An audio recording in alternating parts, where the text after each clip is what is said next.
ہم مست نگاہ ساقی ہیں، ہم بادکش صحبائے حرم۔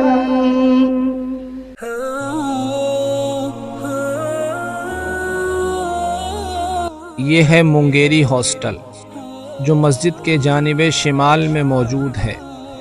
سالوں پہلے جدید طرز پر تعمیر شدہ یہ ایک پرکشش عمارت ہے، جو ندوۃ العلماء کے بانی حضرت مولانا محمد علی مونگیری رحمۃ اللہ علیہ کی طرف منسوب ہے، جس کی بنیاد 2018 میں ارکان مجلس نظامت ندوۃ العلماء کی موجودگی میں رکھی گئی۔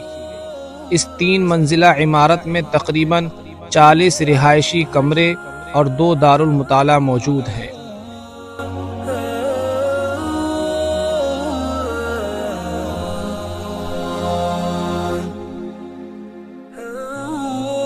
یہ ہے عبدالحی ہاسٹل۔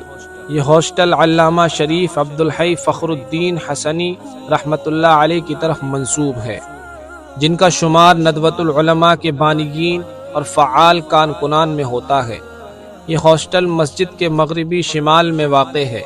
اس کا افتتاح 1996 میں ہوا۔ 3 منزل پر مشتمل اس شاندار اور صاف ستھری عمارت میں طلباء کی رہائش کے لیے تقریباً 30 کمرے اور مطالعہ و مذاکرات کے لیے 2 خوبصورت دارالمطالعہ کا نظم ہے۔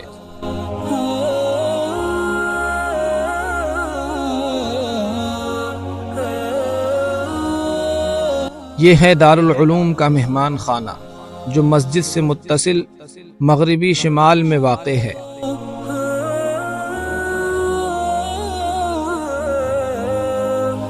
باہر سے آنے والے مہمانوں کے قیام کے لیے یہاں پر کئی ایک کمروں کا انتظام ہے۔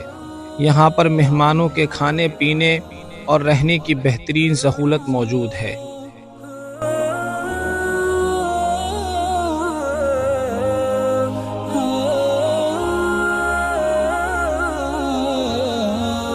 یہ ہے معہد القرآن ہاسٹل۔ مسجد کے مغربی جانب میں واقع یہ ایک شاندار اور خوبصورت عمارت ہے۔ حفظ کے تمام بچوں کے قیام و طعام کا انتظام اسی میں ہے، اسی لیے اسے معہد القرآن کے نام سے موسوم کیا جاتا ہے۔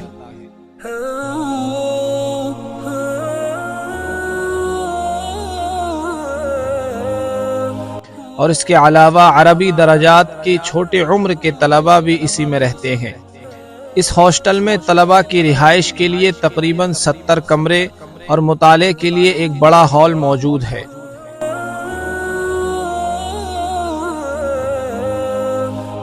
اس بلڈنگ میں رہائش پذیر تمام طلباء کے نماز کا نظم بھی اس میں موجود 2 بڑے ہال میں کیا گیا ہے۔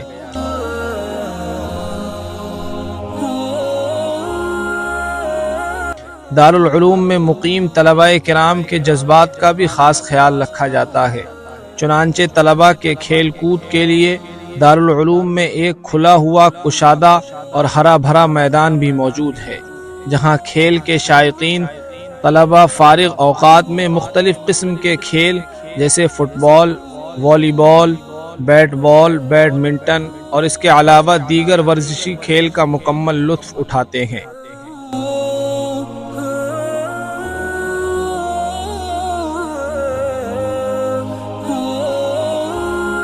اسی طرح طلباء کی سہولت کے لیے دارالعلوم میں کھانے پینے کی مختلف کینٹینیں اور دکانیں موجود ہیں، جہاں دوپہر اور شام کے کھانے میں 9 بنوں کے پکوان جیسے بریانی، قورمہ، قیمہ، بوٹی، سالن، انڈا، سبزی اور ناشتے کے وقت ابلے انڈے، آملیٹ، ہاف فرائی، مکھن، پاؤ، چائے، دودھ، ملائی، چھولے بھٹورے، پوڑی سبزی اور پھل فروٹ دستیاب ہیں۔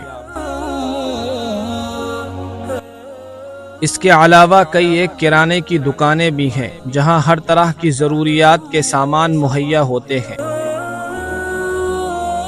فضا کی آلودگی دور کرنے کے لیے یہاں پر سینکڑوں گھنے اور ہرے بھرے درخت لگائے گئے ہیں، جو ایک بڑے علاقے کو تر و تازہ رکھنے اور آکسیجن مہیا کرنے کے لیے کافی ہے۔